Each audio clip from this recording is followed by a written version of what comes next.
Friends, I welcome you in the third part of the series on pericyclic reactions. Third part of pericyclic reactions.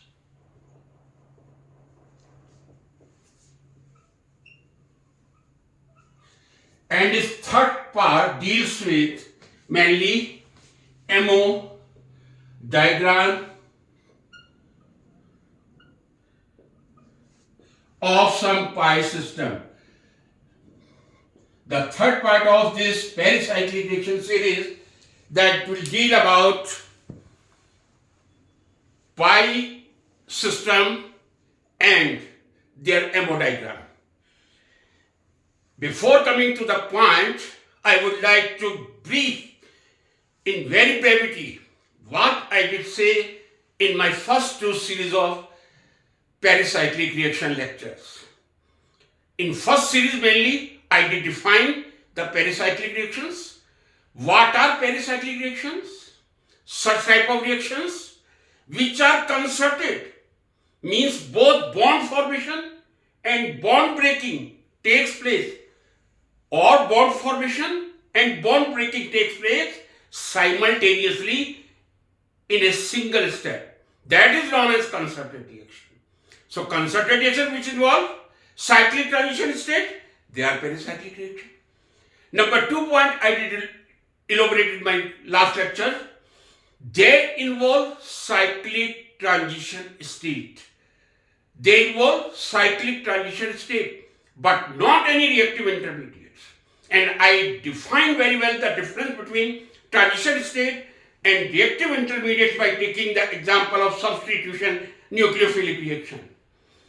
In substitution nucleophilic, you see the chloride, suppose from methyl chloride leaves and OH attacks from the backside.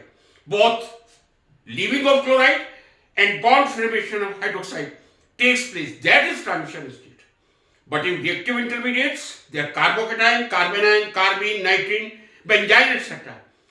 Pericyclic reaction never involve any reactive intermediate. No reactive intermediate formation takes place in pericyclic reaction. Yes, certainly cyclic transition state is there. Number third point I said they are not affected by the polarity of the solvent. Either you take less polar, more polar or non-polar solvent. The reactions are not affected by the polarity of the solvent. Further, reactions are not affected by the presence of catalyst. Whether you take the catalyst or not, they are not at all affected by the presence of catalyst. Next point I did say that was very important. Pericyclic reactions are stereoselective and stereospecific. Pericyclic reactions are exclusively stereospecific and stereoselective. And as I did say earlier, whenever I will start the first category of pericyclic reaction, electrocyclic reaction, I will explain in detail what is the difference between stereospecific and stereoselective, or what is stereospecific and stereoselective reaction. Pericyclic reaction takes place either thermally or photochemically. In both ways that is possible, but the geometry of the product will be different. Stereochemistry, sorry, I should not say geometry, the stereochemistry of the product will depend. What you get in thermal, you will not get in photochemical. What you get in photochemical will not get in thermal reaction. In my second lecture, I elaborated about p orbital. And once again in brief, I will repeat it because this is a very confusing point. I taught for pericyclic reaction for about 30 years. That always confused the student, node and nodal plane. Whenever we talk about the p orbital, that is always dumbbell shaped. Dumbbell shaped you are looking, that is p orbital. Electron density is there, that is dumbbell shaped. But in the between the two lobes there is a point which I am pointing here. That is known as node. That is known as node. And this node word has come from the dual nature of the electron. If I consider the dual nature of the electron, some properties are explained through particle nature, some are explained through wave nature. So this is the wave. Here the amplitude of the wave is 0. This is plus, this is minus, and this will be, this is plus, this will be minus. So at this point, the waves, what is the amplitude of wave? 0. I can say this is 0 amplitude. Upside trough, lower side crest. But in this case, I will say this point not, because the probability of finding the electron is almost nil. I cannot say the probability of finding the electron is 0 or 0. No, almost nil. Because we define the orbital, the space where the probability of finding the electron is maximum. Whenever I am using the word probability, means there will be almost 0 electron density, not 0. So we should understand this is the node, one node in p orbital. Very clearly, I am elaborating before coming to MO theory.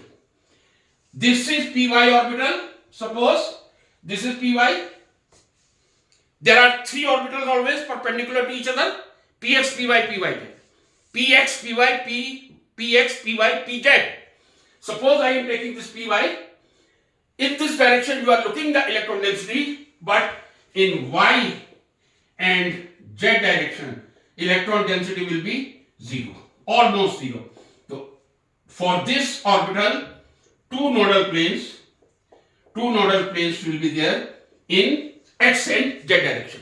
So because this orbital is in y direction, in x and z, two nodal planes will be there, but one node will be there. So we should very clarify our concept.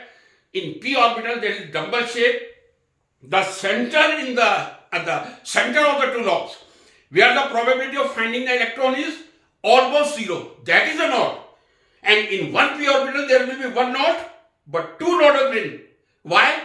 Because if the orbital is in y direction, in x and z direction, electron density is almost 0. So one p orbital has one node, but two nodal planes. Correct? Now I go ahead.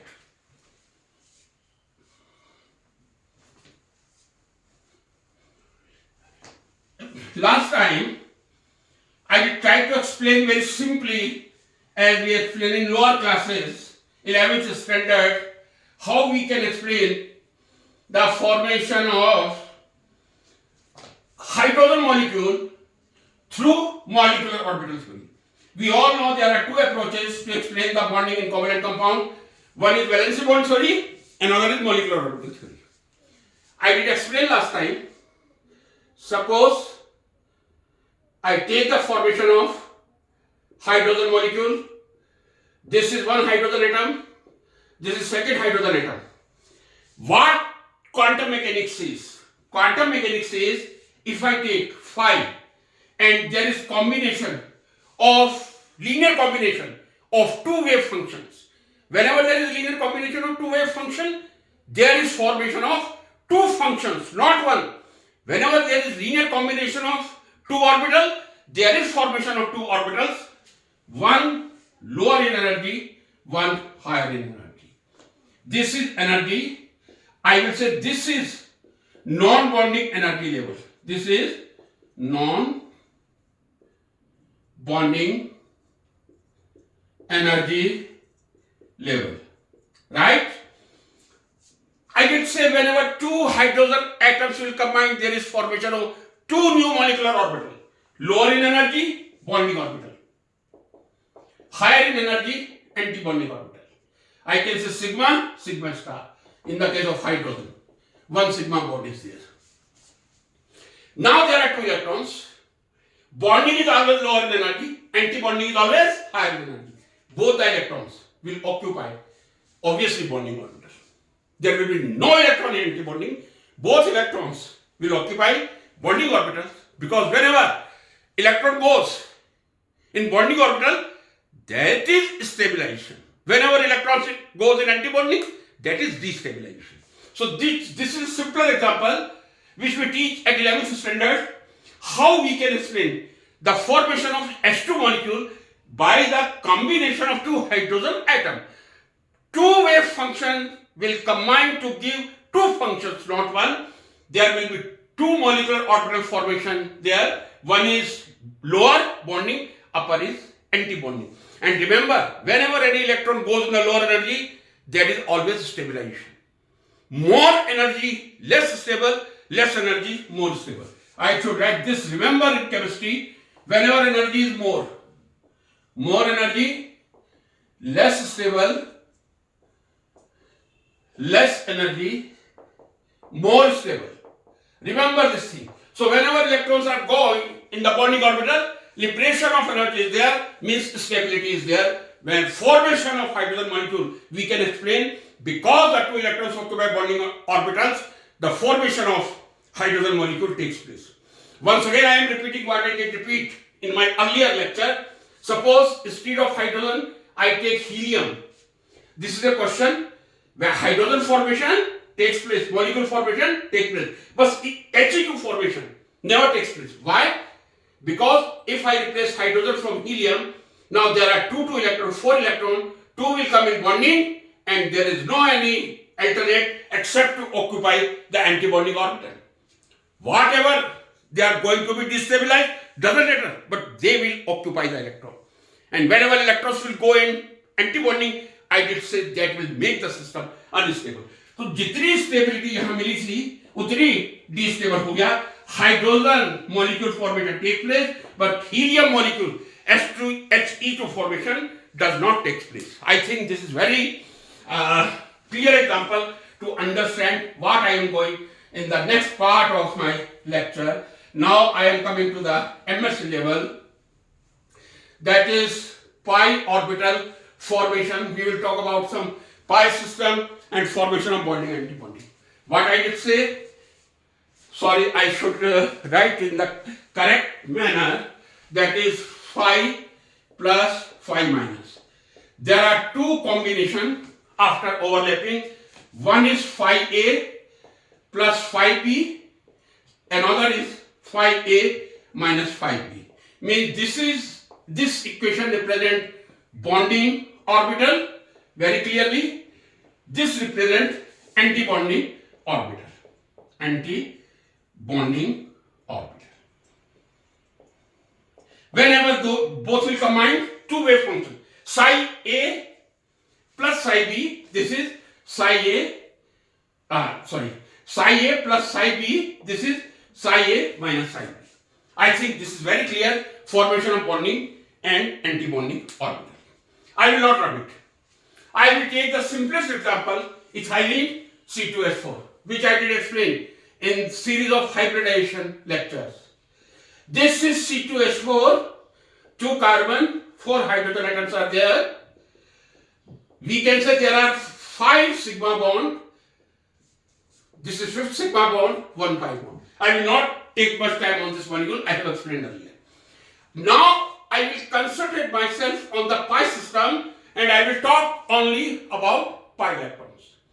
Pericyclic reaction, which we will discuss, that is entirely based on this conjugated pi system. So I will take first example of ethylene. And ethylene formation, I have depicted beautifully 5 sigma bond, 1 pi bond. How pi bond formation takes place? I need your concentration at this point. There should not be any mistake. Once again I have drawn. Now I will draw orbitals. This is the skeleton of ethylene. 1 sp2 hybrid carbon, rather both sp2 hybrid carbon, they are lapping with 2 hydrogen s orbital. This is pi bond formation. Because these 2 carbons are sp2 hybrid, only 2 p orbitals participated in the hybridization. 1 p orbital remain as such unhybrid. That unhybrid p orbital is overlapping perpendicular to this to bond 1 pi bond. This is 1 pi bond. Sometimes what happens, students are confused. This is 1, this is not. No. This is a p orbital. This was not above and below. Only 1 bond is there. So I can say there is 1 pi bond formation takes place in ethylene through the perpendicular overlap of 2 unhybrid orbitals, right? Now how I can define the same thing in the molecular orbital way? That is main thing. How I can define the formation of pi bond through linear combination. There is a linear combination of p orbitals perpendicular to the plane of the ethylene molecule. I will draw 2MO.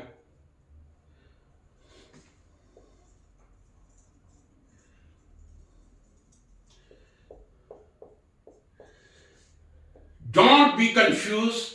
Try to understand. Ask me the question through your comments. There are two p orbital, anhydride p orbital on each carbon of ethylene. They are overlapping to form molecular orbital.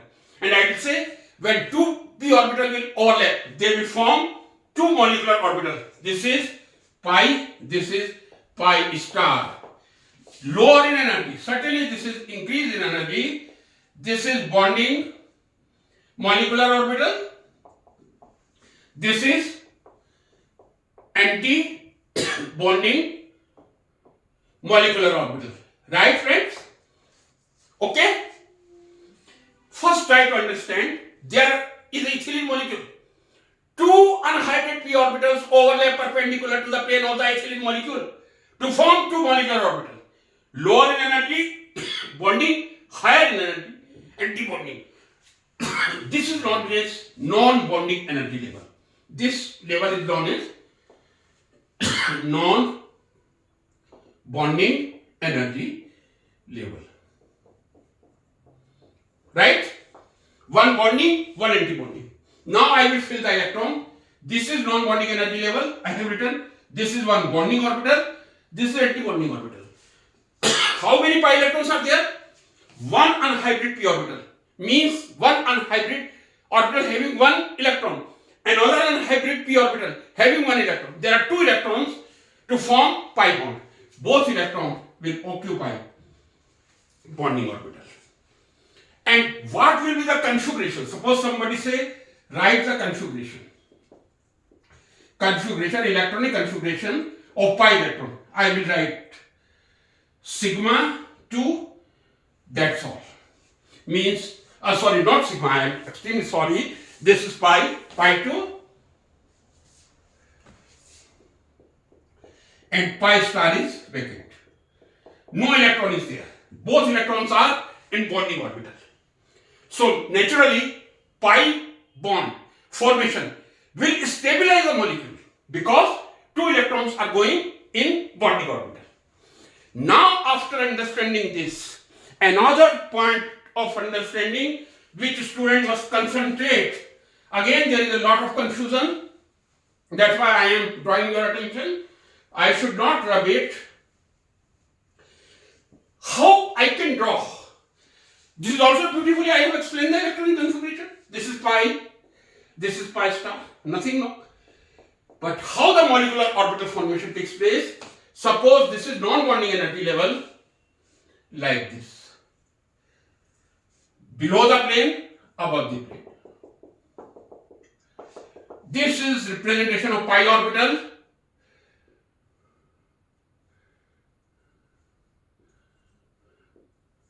This is representation of pi star orbital. Deliberately I have drawn this way. I will write plus, minus, minus, plus. Here I will write plus, plus, minus, minus. You see carefully. The bonding orbital. Orbital means space where the maximum probability of finding the electron is there. When anhydride p orbital was there, individual p orbital. This is molecular orbital, lower in energy pi, that is bonding. This is higher in energy, that is anti-bonding. Now we should try to understand what is a node. This is greatest point of confusion when I taught to pericyclic reaction to MSc classes for 30 years. This was node, I would say, in p orbital. This was node, and suppose this is py, px and pz will be nodal plane. Now you see, in bonding pi, zero node is there. Zero node is there. No. You start from this plus center point, better way to explain, to come to this center positive point. No breaking is there. I will say zero node. In pi orbital, zero node is there. Come to antibonding. I will start from the center. I have to go to positive center. This one. This one point you see. This is one node. So in pi orbital, zero node. In pi star orbital, certainly there is one node. One node is there because this is plus, this is minus. In this case, both plus are there, both minus are below the plane. Plus to plus you come, there is one node. This is known as node. Friends, I hope you have understood. In my next lecture, I will talk about two systems, major systems, which participate mainly in pericyclic reaction, that is 1,3-butadiene and 1,3,5-hexadiene. If you liked it, please like it, share it, and don't forget to subscribe it.